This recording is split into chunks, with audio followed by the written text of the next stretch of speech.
The door was still swinging when I stepped inside. Warm air hit my face, too warm for a Montana winter. There were 12 of them, standing in a perfect line, coats dripping, boots caked with road salt. Not a word, just eyes following me like they already knew who I was. The radio on the table hissed once, then went silent. Nobody moved. One man held a small leather case, knuckles white around the handle. I couldn't see what was inside, but I knew it wasn't clothes. I didn't have time to ask questions. The lock clicked behind me, and from that moment on, the snow outside might as well have been another country. Before I regret saying any of this, hit that like button. Subscribe if this already feels wrong, and tell me what city you're watching from and what time it is. I like knowing where people still dare to hear things like this. Montana, January 1984. The convoy had rolled in just before dawn, engines idling in the kind of cold that makes steel feel brittle. I'd been in Montana less than a week, settling in, as the agency put it. My cover was simple, an out-of-state veteran looking for quiet. But the reality was, I was here to watch the 12 men the CIA insisted on calling guests.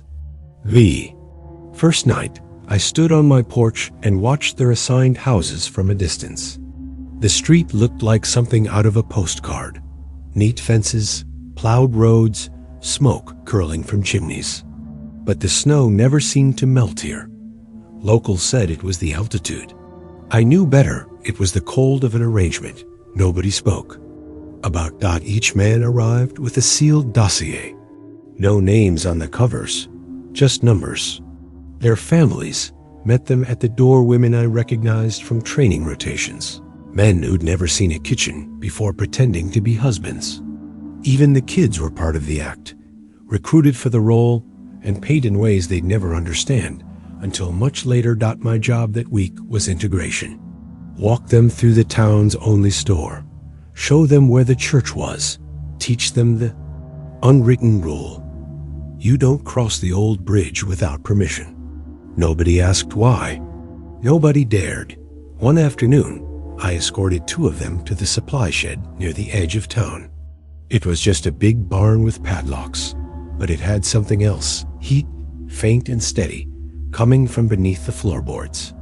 One of the men, a tall guy with a scar running from ear to jaw, paused over a stack of crates.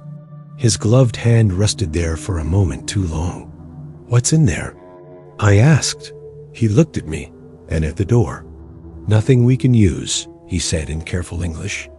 That night, I couldn't shake the image. 12 men, no freedom, no history the town was allowed to know, and a storage barn that hummed in the middle of nowhere. The next morning, I woke to find a layer of frost on the inside of my windows. Power had cut out in the night. I pulled on my coat and stepped outside. Across the street, one of the scientists stood alone, staring at the sky. No hat, no gloves. The wind cut right through us, but he didn't flinch. His eyes weren't following the clouds. He was tracing something higher. Later that day, I asked the sheriff, another Langley plant, if the town ever thawed before spring. He smiled without looking up from his coffee. Here, winter never ends. He wasn't talking about the weather. That should have been the end of it. But then, 2 nights later, I heard footsteps in the snow outside my window, and whoever it was didn't leave tracks. Those footsteps with no tracks took me somewhere I didn't want to go. The sound was the same bite I heard outside Budapest. Tires chaining through slush, men trying to step without leaving a story behind. I can smell the fuel when I think about it. It started out like any other operation, until at DIDN T. We staged 2 miles past the M1 turnoff, where the road narrowed and the pines did most of the hiding for us.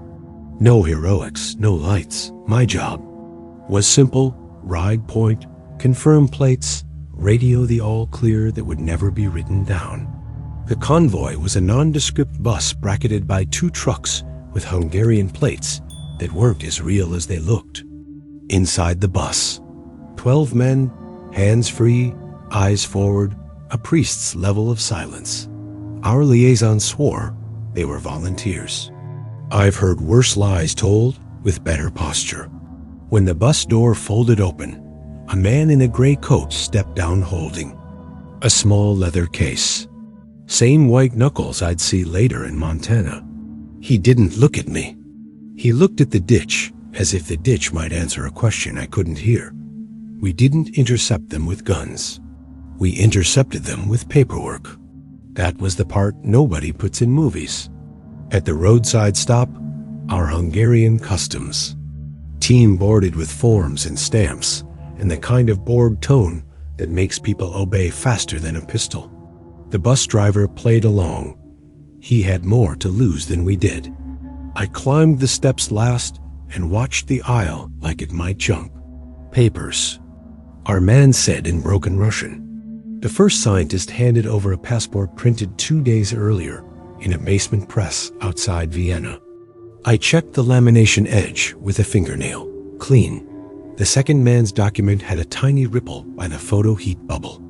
Amateur work if you didn't know who ordered it. We used it anyway. You wouldn't believe me if I told you how. Many borders fall to a crook staple. Halfway down the aisle, I saw something I still can't explain cleanly. Gratitude and fear living in the same face. One of them, Pavel, though I didn't learn his name until much later, mouthed a single word I couldn't catch. Not help. Not thanks. Something like count. I counted seats later in the snow. We were off by 1. We rolled east for 10 minutes and then south on a frontage road that wasn't on any map we carried. The trucks boxed the bus while I kept the radio dead. We were trained for everything except for that moment when the bus eased to a stop on a straight stretch and the driver refused to turn the key again. He stared into the mirror like he saw something behind his own eyes. Our liaison tapped the glass with a pen, the lightest little knock, and the driver started the engine without a word. That pen bothered me. Later, I learned why that we reached the transfer point, an abandoned way station with a roof that moaned when the wind touched it. No floodlights. Just 2 lanterns set low on crates. We moved them in pairs, quick, heads down, no bags beyond what fit under a coat. The leather case never left Greycoat's hand. One of our medics brushed past me and whispered, "No shots. No needles. They're clean." A second medic followed with a metal case the size of a loaf of bread. He didn't meet my eyes. I signed a receipt for equipment I never saw opened. The contradiction came quiet. As we loaded the last pair into the American truck, one of the Hungarians slipped me a folded scrap. 13. I looked back at the bus. Empty. Seats still warm. I did the math and came up with a number I didn't like. Our liaison took the scrap from my fingers and folded it smaller, like the paper might vanish if he tried hard enough. "Lost in the paperwork," he said. Back then, the badge just meant you'd lie better than the next guy. We pulled out in a staggered pattern and drove into a winter that ate sound. 10 minutes later, the radio on my dash hissed one same hiss I'd hear years later in a Montana kitchen and went dead. I tapped the casing. Nothing. The medic's metal case sat on the floor of the truck behind me. I could feel the hum through my boots when we idled. I told myself it was the engine. I'd been lying to myself in small ways since I signed my first non-disclosure. At the border handoff, our papers turned into different papers. The stamps changed shape. Names became numbers. The liaison's pen reappeared, and this time I saw the clicker head up close. Not a pen, a switch. When he pressed it, the medic's case ticked once, then went quiet. "Calibration," he said, casual as a weather report. I noted the time and temperature in my field book and didn't write what I'd actually seen. That was the last time I trusted someone with the right Badge. We made Vienna before dawn. In a basement 3 flights down from a bakery that smelled like home, we staged the next lie. Families. I watched a woman rehearse the way she'd touch a stranger's sleeve, like a wife might. I saw a child practice a surname he could barely pronounce. A handler slid me a packet labeled Community Integration. Inside, church schedules, school enrollment forms, a fake mortgage with interest we'd never pay, and a small Polaroid of a picnic table in the snow. Tomorrow, the handler said. They start tomorrow. The leather case sat on the table between us, unopened, sweating faintly in the heat. I didn't ask what was inside. I already knew it wasn't clothes.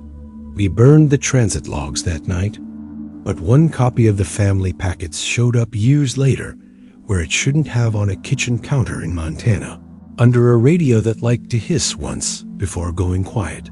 We called it the welcoming phase, but it was theater cheap, rehearsed, and good enough to fool anyone who didn't know the actors. The day after Vienna, we flew in pairs to Great Falls, Montana. From there, unmarked vans carried us through back roads until the pine trees outnumbered mailboxes. By dusk, the scientists were being escorted into houses that already smelled lived in. The wives arrived first.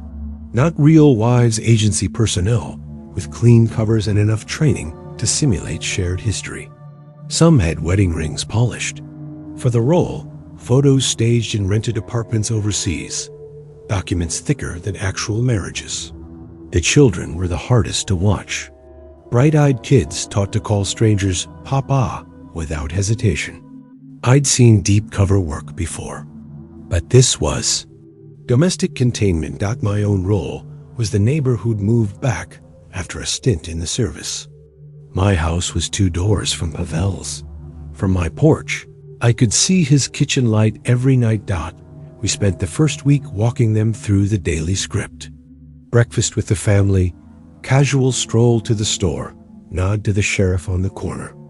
Even church on Sundays. Pastor Milton, also on payroll, delivered the same 3 sermons in rotation. The illusion wasn't for the town.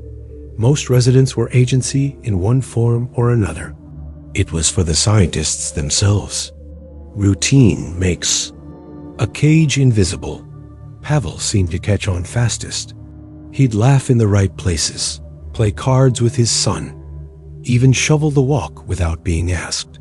But his eyes, they measured everything. When I dropped by to borrow sugar, I noticed the cupboards were empty, except for tea and a row of jars, each labeled in Cyrillic.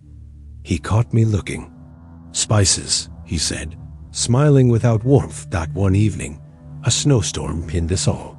Inside, I was called to check a heating issue at the Vasilyev residence 2 streets over.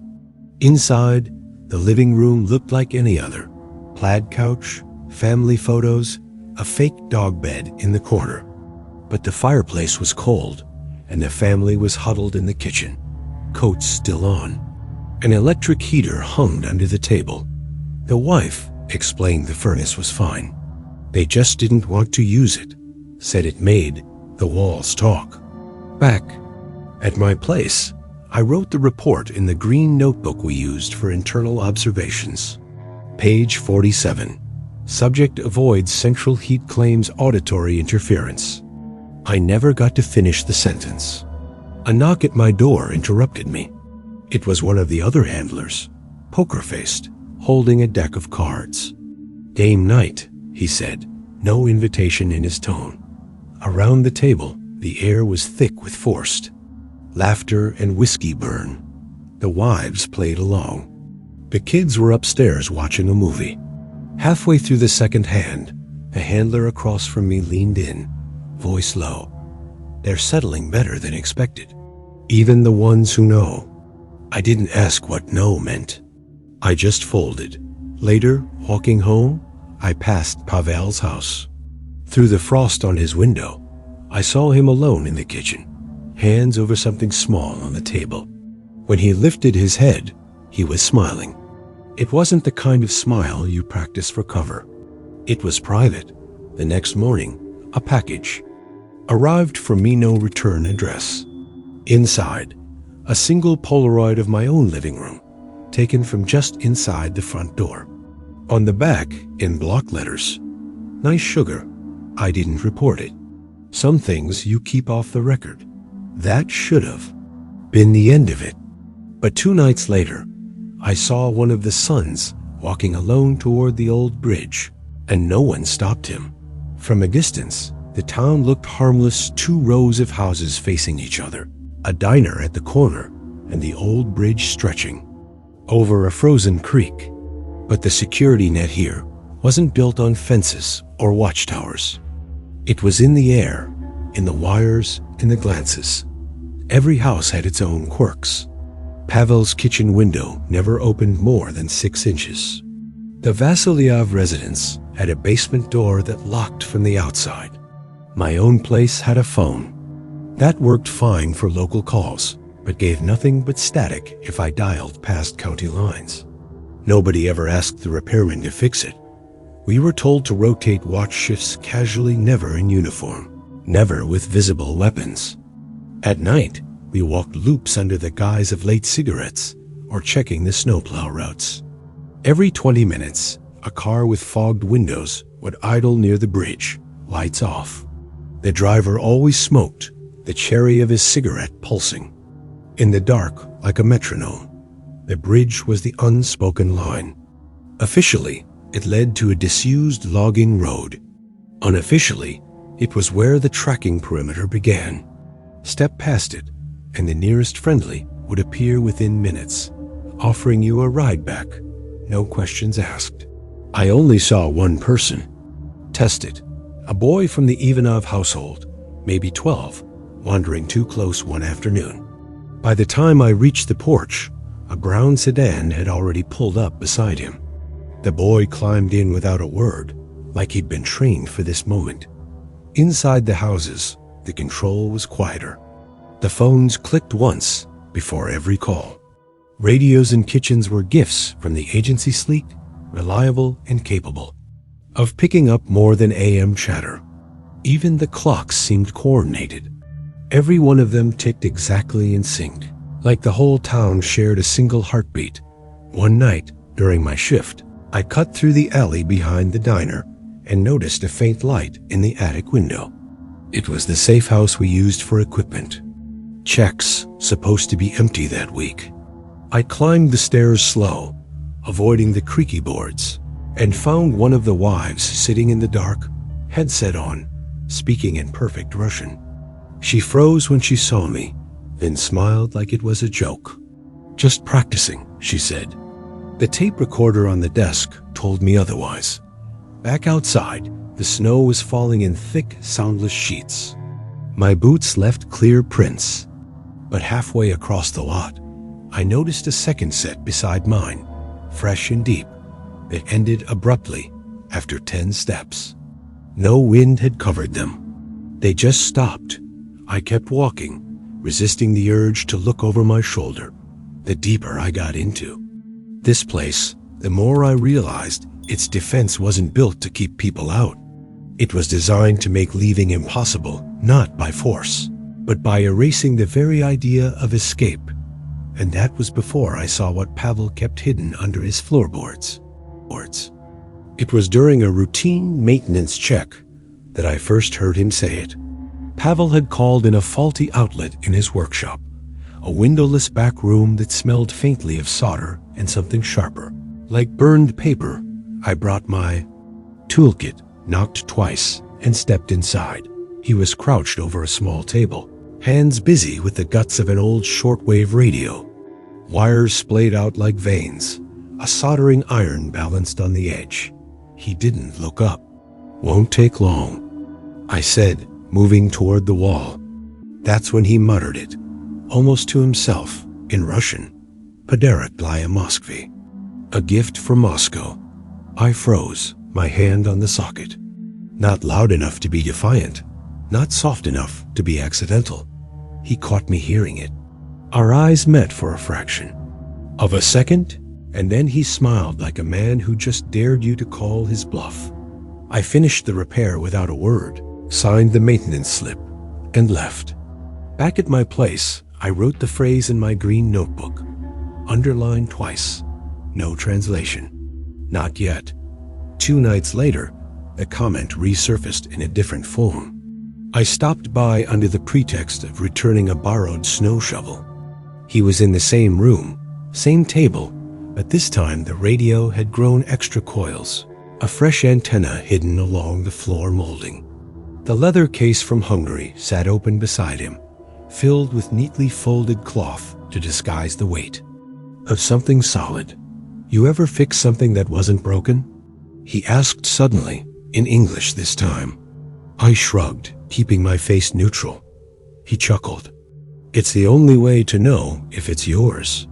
When I left, the wind had picked up. Somewhere in that noise, I thought I heard a faint, high-pitched tone, steady, unnatural. Back inside my own house, the same tone was faintly audible through the wall we shared. It stopped the moment I picked up the phone. The official protocol was to report it immediately. Instead, I decided to wait. See if he'd do it again. That's when I learned the agency had already made the same choice. At the next poker night, one of the handlers poured me a drink and leaned in, voice low. "We've got ears on him. Just watch. Don't touch." His tone was casual, but his eyes gave away the weight of it. That's how you know it's not about safety, it's about control. By week's end, the faulty outlet had been replaced with a brand new agency-issued power strip. It hummed softly, just like the medic's metal case back in Hungary. I knew better than to ask if they were connected. The strangest part wasn't the equipment. It was how calm Pavel seemed. No tension, no slip-ups. He'd sit in that workshop for hours, humming old folk tunes, hands working with the patience of a man who knew his time wasn't really his. I started to realize the fear here wasn't loud, it was measured, precise, like physics. A constant force applied, just enough to keep everything in place. That should have been the end of it. But a week later, the frequency came back this time, in the middle of a snowstorm. The snowstorm lasted 3 days, turning the town into a maze of white walls and muffled footsteps. On the second night, I stood at my window watching the drifts pile against fences, street signs vanishing one by one. Across the way, Pavel's workshop light was still on. By then, the official story had worn thin. "Defectors under protection" was the kind of line you could only repeat so many times before you stopped believing it yourself. They didn't act like men who'd escaped anything. They moved like inmates without walls, precise, deliberate, and unwilling to waste energy on hope. The thing that got me wasn't their silence. It was their eyes. Most people in this kind of cold glance upward now and then, looking for the first break in the clouds. These men avoided the sky entirely. They kept their gaze low, as if there was something up there they weren't supposed to see. One afternoon, I tested it. Walking past the Ivanov house, I tilted my head back, staring at the overcast nothing. Out of the corner of my eye, I saw one of the sons freeze mid-step, then quickly duck inside. The door shut fast enough to rattle the glass. Later that day, I crossed paths with a handler on bridge patrol. He was smoking, the tip of his cigarette glowing in the dim light. "You're looking pale," he said, flicking ash into the snow. I told him the truth. "This place is starting to feel like a holding pen." He didn't even blink. "It is," he replied, as if I just commented on the weather. That night, the phone rang once and went dead. No wrong number, no static, just the single chime of connection. I wrote it down in the green notebook, page 61. Above it, I wrote one word: pressure. The scientists had stopped trying to personalize their homes. No curtains drawn, no gardens started, no marks left on the walls. They were living as if they might have to vanish tomorrow. Even the wives played along less. You could see it in the way they passed each other in the store. No chatter, No warmth. Just silent exchanges that made you wonder who was reporting on who and me. I was starting to match them. I moved slower, spoke less, avoided looking up. The mission was bleeding into my own habits, like winter seeping into the bones. The agency had a saying, environment shapes compliance. Out here, compliance didn't need rules. It just needed the right kind of cold and enough time. That should have been the end of it. But on the third night of the storm, the sound came again, high, sharp, and impossible to ignore, this time from the direction of the old barn. The storm was still clawing at the windows when I decided to check the barn. It sat behind Pavel's house, a weather-beaten structure we used for storage at least. That was the official purpose. I took the long way around, cutting through knee-deep snow, so my approach wouldn't be visible from the main street. Halfway there, the sound came. Again. Not Morse, not any agency protocol I knew. Just a single piercing tone that lasted 3 seconds, then silence. It was the kind of signal you'd expect from a machine calling home. I reached the barn door, felt the padlock cold against my glove. My key turned cleanly no sign. It had been forced, but when I pushed inside, the air was warm. Too warm. The space smelled of sawdust and hot metal. In the far corner, under a tarp, was a makeshift table with a shortwave rig that definitely hadn't been here last week. Pavel wasn't there. No footprints led to the door except mine, yet the chair was still warm. On the table sat a small, reel-to-reel recorder, still spinning. I stopped it, pocketed the tape, and pulled the tarp back over the equipment. Back home, I threaded the tape into my own player, static, and that same tone, sharp and clean, repeated twice. Under it, if you listened close enough, was a faint click 2 beats apart, like a coded confirmation. I didn't report it, not yet. Instead, I locked the tape in my desk and waited to see if the signal would repeat out the next day. I found something. One of the bridge patrols had been reassigned to a post near the barn. No reason given. When I asked, the handler smiled and said, "Just tightening the perimeter." That night, the tone came again, this time louder, almost vibrating through the walls. I stepped outside and followed it, but the sound died before I reached the barn. The sky had cleared. The moon was bright enough to cast sharp shadows on the snow. I stopped dead when I saw one, a human silhouette stretching from the barn door, but no one standing there to cast it. The following morning, a new lock was on the barn. My key didn't fit. The agency didn't bother telling me why. I should have pushed harder then. But instead, I told myself I'd get answers next time. I went to Langley, and that was my mistake. Langley wasn't a place you visited casually. You were summoned, and you showed up, preferably without asking why. My summons came 3 weeks after the barn incident. A cable with nothing but a date, time, and priority review. The review room was buried 2 floors below the main lobby, no windows, just the hum of air vents and the smell of overworked coffee machines. They handed me a stack of manila folders, half redacted, and told me to verify operational consistency. That's code for making sure no one's version of events drifts too far from the official lie.1 folder was thin, barely 4 pages. Inside, a single line was underlined in red pencil. Operativo Shadow Trek, Sujeto con implante de rastro, Desarrollo KGB, Prototipo Unico. No name, no photo, just that sentence. I read it twice before it clicked. A calibration in Hungary, the medic's metal case. The hum under Pavel's workbench. It wasn't surveillance, it was containment. I closed the file slowly, careful not to let my expression change. Across the table, the review officer was watching me, waiting for a reaction. "Problem?" he asked. I shook my head. "No problem." They moved me to the next file, but my mind stayed locked on that phrase. Prototypo unico. If they were right, whoever had that implant couldn't cross a border without lighting up Soviet receivers like a Christmas tree. Which meant the real mission here wasn't protecting defectors. It was making sure one of them never had the chance to leave. When the review ended, they collected the folders. The shadow track file went into a separate stack, sealed with a strip of blue tape. The officer slid it into a drawer, turned the key twice, and didn't bother with a sign-out log.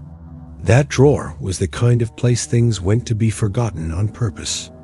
On the flight back to Montana, I kept replaying small details. The way Pavel avoided certain parts of town, the fact that his family never touched him the way his smile never quite reached his eyes. By the time we landed, I'd made up my mind to test something. I waited until the next market day, when the whole town was out. I walked past Pavel's house, close enough to see the leather case through his workshop window. I paused just long enough to note the faint hum in the air-steady mechanical, almost like breathing, that should have been the end of my curiosity. But then I noticed a fresh tire track in the snow, leading from his back door straight toward the old bridge. The tire track stopped halfway to the bridge, as if the vehicle had simply vanished. No skid marks, no turnaround, no sign of where it went. I followed on foot, each step crunching in the cold silence, until I reached the exact spot where the trail ended. Nothing but snow so clean, it looked iron. Back at my house, I pulled the green notebook and started mapping the perimeter as I knew it. It wasn't just a town boundary, it was a net. No road out without a checkpoint. No phone call beyond this county without a relay. Even mail was filtered. Letters left here with stamps and came back with agency postmarks. The protection story made less sense with every day. The wives stopped pretending they weren't listening in on conversations. The kids knew not to talk about before they lived here. And the scientists? They'd stopped pretending to plan futures. It was as if time inside the perimeter didn't move forward, just sideways. One afternoon, I caught a glimpse of Pavel at the diner, sitting alone at the corner booth. The waitress, a real local, one of the few, poured his coffee and walked away without a word. He stirred it once, then left it untouched, staring at the steam as if it were telling him something. That night, the handler on perimeter duty came by for a drink. Halfway through the bottle, he said it outright. It's not about keeping them safe. It's about keeping them still. I asked the obvious question. Why keep them alive at all? He shrugged, eyes on his glass. Bargaining chips don't work if you burn them. The phrase stuck with me. Bargaining chips. Not men, not defectors' assets in cold storage. 2 days later, the agency tightened the leash. All movement was now scheduled, even trips to the store. The bridge patrol doubled, and a new instruction circulated quietly among the handlers. If Subject 07 approaches the perimeter, engage without hesitation.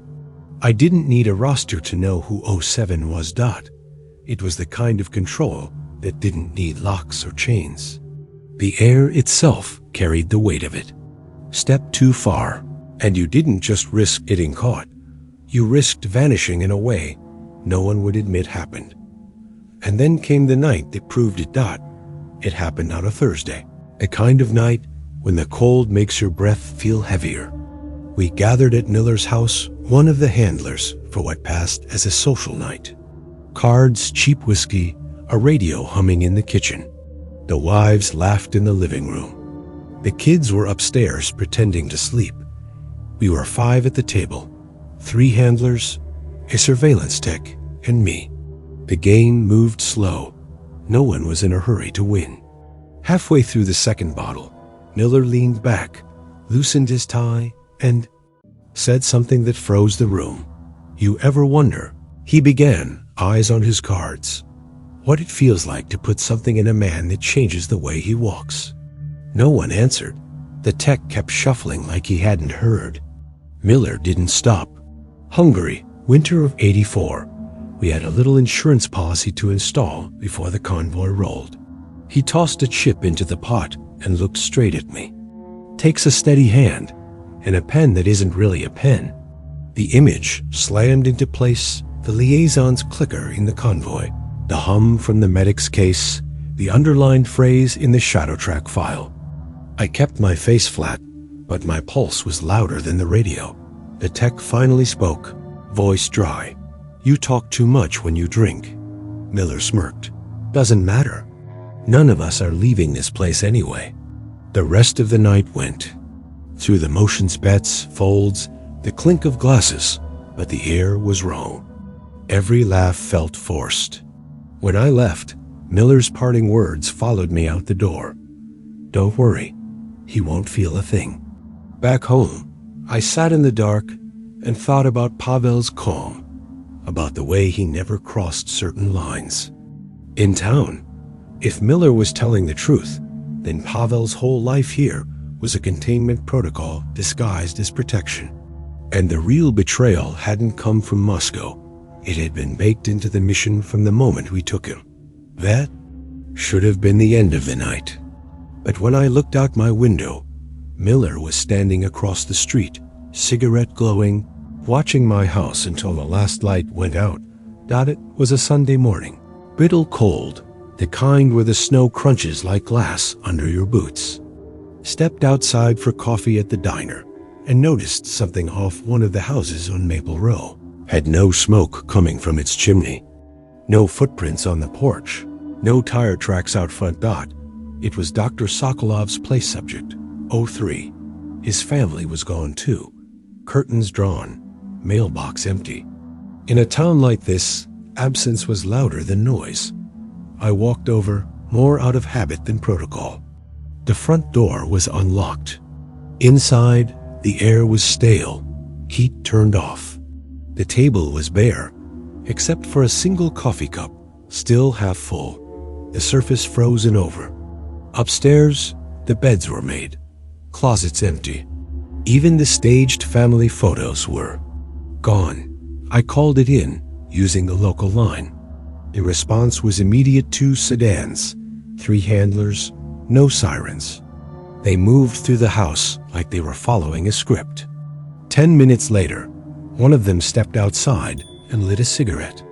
Subject 03's clearance was revoked, he said flatly. Revoked wasn't a word we used for people. It was for IDs, access codes, equipment. I pressed, "Where did they go?" He blew smoke into the wind. He was never here. By midday, a moving truck arrived. Boxes went in, furniture came out. By sunset, a new family was in the house, a man with a fake construction job, a woman who smiled too quickly, a kid who never looked at the other children. The real locals didn't ask questions. They never did. In a place built on secrecy, pretending not to notice was the only way to survive. That night, I walked past the diner and caught a fragment of conversation from 2 handlers at the counter. One said, "It's cleaner this way." The other replied, "One less variable." When I got home, there was a new page in my green notebook, one I didn't write. Just a single sentence in block letters. Count again, I did. 11. That should have been the end of it. But 2 days later, I found something carved into the snow by the perimeter fence. It was early morning when I saw its sunlight bouncing off the frost, catching on something etched into the snow along the chain-link fence at the far edge of town. I almost missed it, but the pattern was too deliberate to be wind or animal tracks. I brushed away the loose powder with my boot. Numbers, 6 sets, precise, carved deep enough to last until the next storm. They weren't random, I knew coordinates when I saw them. I scribbled them in the green notebook before the wind could erase them. Back inside, I traced them on a map. They pointed to a spot in Siberia, miles from any official settlement, deep, in the kind of terrain where even satellites get lonely. It didn't make sense. If someone here had left them, They were either sending a message or begging for extraction from the wrong side of the planet. That night, I walked past Pavel's house. His light was off for the first time since I'd arrived. In the silence, the radio in my kitchen hissed once and went dead. I didn't sleep. The next morning, the coordinates were gone, snow drifted smooth where they'd been. My notebook page was blank dot. I stared at it for a long time before closing the cover. In a place like this, winter didn't end. It just found new ways to stay. The agency finally pulled me out. It wasn't with fanfare, just a cable, a ticket, and instructions to leave the key under the mat. No debrief, no handshake, no mention of the 12 who became 11. I drove out before sunrise, the bridge fading in the rear view. For a long time, I didn't look back. But a few miles down, the radio in my dash hissed once and went quiet. Years later, I still keep that green notebook. Most pages are filled with numbers, dates, faces I'm not supposed to remember. One page is blank, the one where the Siberian coordinates used to be. I've stopped wondering if I imagined them. In this business, memory is just another asset. And assets get erased. The snow outside my window looks the same as it did back then. And sometimes, when it's quiet enough, I swear I still hear that tone. If you stayed with me until the end, you're now part of it. Share this before it disappears. And tell me, if it were you in that town, would you have stayed or tried to cross the bridge?